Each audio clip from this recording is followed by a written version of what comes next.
Peter hadn't been feeling well.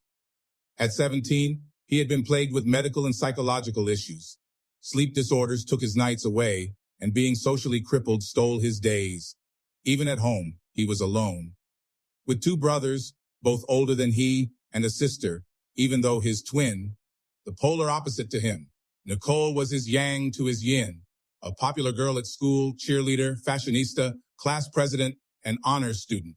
You wouldn't believe that Peter and Nicole were related, never mind being twins. Their older brothers, Graham and Andrew, had left the family home and had lives of their own, but as kid, they persistently bullied Peter. Name-calling, pranking, that sort of thing, like normal siblings, but to Peter with his issue, it was torture. School was no better. Being an outcast due to his social problems and health conditions, it didn't help that Nicole distanced herself from her brother at an early age to climb the popularity ladder. Home life was not much better. His father was abusive, not in the sexual sense, an alcoholic, wife beater, a child beater, while Peter was the only one to face his wrath. Due to this, Peter spent most of his time in the forest, not too far from his house. In fact, he would spend nights at a time there, only to be dragged home again by his father, who would thrash him mercilessly. At school, no one would question his bruises, or on the occasion where he'd turn up in casts. Teachers paid him no mind, and never once did he meet a school nurse or counselor. A few months ago, whilst in the forest, he discovered an old abandoned graveyard. This struck him as odd, as he pretty much knew the area like the proverbial back of his hand. There was always the chance that he had just not explored this area before. Upon investigation, Peter found that the graveyard was old, very old, like settler old. Nature had nearly taken the headstones as their own, yet some of the details were still legible. Names had been eroded away, but there were still dates and inscriptions. All the years were 1448, but how could this be, he thought? Was he not taught the first settlers dated from 1560 or something like that? That would be more than 100 years earlier and so deep within the American heartland. There is no way this was possible. He read further. The other stones all read something similar to each other. We wait the one who will raise us from our slumber. Our lands were given to the Lord of Death. Our death were given to the reborn demon. The rock will set us free. That's the closest approximation he could make by matching the headstones to each other. Towards the back of the graveyard, Peter noticed some sort of house or shack, so tired he thought he would rest up. He never got spooked by these things. In fact, he found this place quite welcoming. Inside, he took from his backpack a juice box and Twinkie and slowly settled down. He gave a wee chuckle. Settle down, settlers. A glint caught his eye, and naturally curious, he got up to have a look. It was a hinge to an old chest. It's probably from the same era as the graves. It stood the ravages of time exceptionally well considering its age. Considering the chest was over 5 centuries old, it was remarkable how well it looked. Within the chest were several books and pieces of jewelry. Most of the books were little more than dust when Peter tried to pick them up. One, however, was in pristine condition. Not like any other book he'd seen before. You would have assumed that a book this old would have been leather-bound, but this book had a metallic cover. Cold to the touch, Peter picked the book up. It was beautiful. Etchings on the cover suggested it was written by an ancient scribe, a man who wouldn't look out of place from a fantasy movie drawing sigils, most of which were not familiar to him. The pages were quite clearly made from vellum, paper that was made from the hides of calves. Peter knew what vellum was, having spent a long time in museums, but the pages seemed to be thinner than he imagined it would be. Flicking through the pages, he knew he couldn't read it. It was in a language he didn't understand. It could have been Old English. That was a peculiar language, and the writing, geez, it was even harder to read. He cut his thumb on a page and swore, dropping the book. Fuck this. He thought, and as the sun was going down now, he thought he'd try to get some sleep. Not that he would expect to get any, as sleep was not a blessing that would grace him often. Tonight was different. Sleep came quickly, as if he'd been roughied. Dreams. Something Peter had never experienced was dreaming. Oh, he had heard of it. His brothers and sister would talk about their dreams at the breakfast table, but he'd thought they were delusional. Dreams. The first dream was of his mother. She held him to her bosom, singing to him, a lullaby he could only just remember. You are my darling.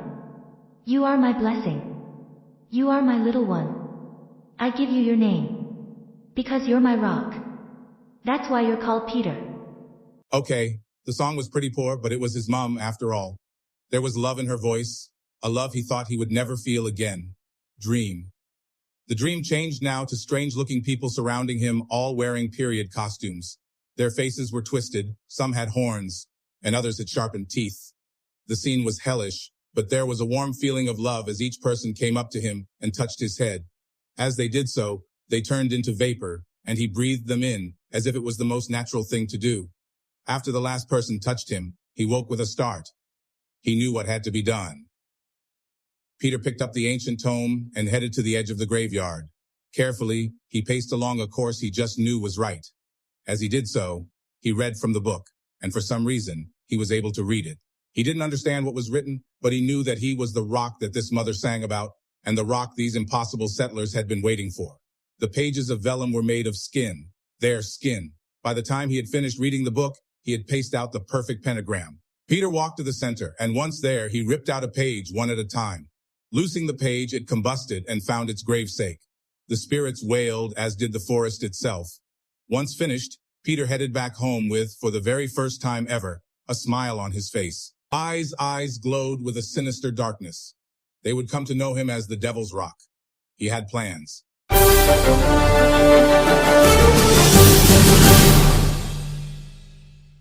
We have some breaking news. Tragedy has struck the small town of Marble Tops, Colorado, earlier today. We go to Toby Thompson with the latest. Toby? Hello, Wendy. I am standing here outside the Hattie McDaniel High School where tragedy struck this small town at around 10 a.m. this morning. Local law enforcement was called to the horrific scene where it was discovered that students and facility both had been gruesomely massacred. Over 400 students and 18 staff members were found murdered by what the sheriff's office has stated to have been caused by a long, sharp object or objects. It is assumed that the assailants used some sort of sword like that of a Japanese katana, but this is only speculation. Many of the victims have been decapitated, that is to say that they were beheaded. But the most peculiar aspect of this is the fact that none of these teenagers or teachers showed any signs of self-defense, or did they seem to have tried to flee the situation. We will not bring you pictures as the scenes of gore are too much for this broadcast. Only 2 students appear to be the only survivors of this event, Nicole and Peter.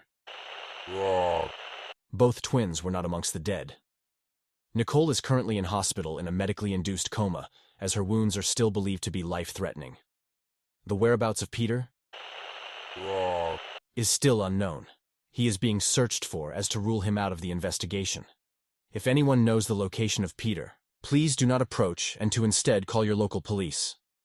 These events follow the strange lights reported over the woods last night, and many locals are claiming it was a foreshadowing of the gruesome events seen here today. Also, there are reports of the town's cemetery had been vandalized overnight with the headstones broken and the tombs broken into. As of yet, there does not appear to be any connection to these events. This is Toby Thompson reporting from Marble Tops and a town in mourning. Wendy. Thank you, Toby. In other news. Nicole woke up in agony. Her arms, legs, chest, gut, and neck felt like they were on fire. Slowly, she opened her eyes to find she was wrapped in bandages from head to toe. Also, in her arms and legs, she was suspended from the white-ruled ceiling. She tried to speak, but all that came out was a bloody cough. Her mother reacted by swiftly switching off the television. She didn't want her daughter to see the news broadcast. Things were horrific, but her daughter's health was paramount. She sat beside the bed, carefully placing her hand on Nicole's shoulder. Nicole let out a little squeak, signifying her pain. Her mother pressed a button calling the nurse, and as the nurse entered, 2 men in dark suits followed her. Who are you? Asked Nicole's mother, hoping the answer wasn't what she thought. Her worst fears were confirmed. You are the mother of Nicole and Peter, the twins involved in the Hattie McDaniel massacre. We are from the FBI, stated the taller of the 2. Now hang on a minute. There is no proof of that. Besides, my daughter was one of the victims and my son. My poor Peter. She started to cry. The nurse chased the 2 men out. Now you will have plenty of time for that later. Let me tend to this poor girl. Shoo. Shoo. Said the nurse, pushing and forcing out the 2 men. I'm sorry about that. Those two have been gunning the beat to get in her all day, and the friggin' press have been down in the lobby trying to get up here. How's my daughter? Is she going to be okay? The doctors have worked hard all day, and Nicole's condition is still critical, but they are convinced she will make a recovery. We will need to monitor her over the next few days. Days? Choked out Nicole, more blood spilling down her chin. Shush. Save your strength. You've undergone some serious surgery and you need time for the stitches to take. Okay, sweetie. Now the police and the FBI will be looking to talk to you as soon as you are ready, but we'll keep them at bay as long as we can. Okay. Good girl. Now, just try to get some sleep. The nurse gave her a shot, presumably morphine, and Nicole closed her eyes again. If you have a moment, Mrs. Please, I'm Jane. Okay. Jane. You can call me Lizzie. If you have a moment, though, the sheriff would like to talk with you about your son. They found him. I don't know anything about that. I've been busy chasing after doctors and patients all day. When you're ready, he is waiting at the nurse's station for you. You go ahead and I'll change Nicole's dressings. Jane left the hospital room and found William, the local sheriff. Jane, I'm sorry to see you in this situation. Oh, William, have you found Peter? Do you know? We've set up a room so we can talk in private. He led the way. Once comfortable, the sheriff had affirmed the situation, and his demeanor went solemn. It's Jack. He was found a short while ago. I'm sorry, your husband is dead. Oh my God. How? We are still investigating, but we believe it's the same way as the students at the school.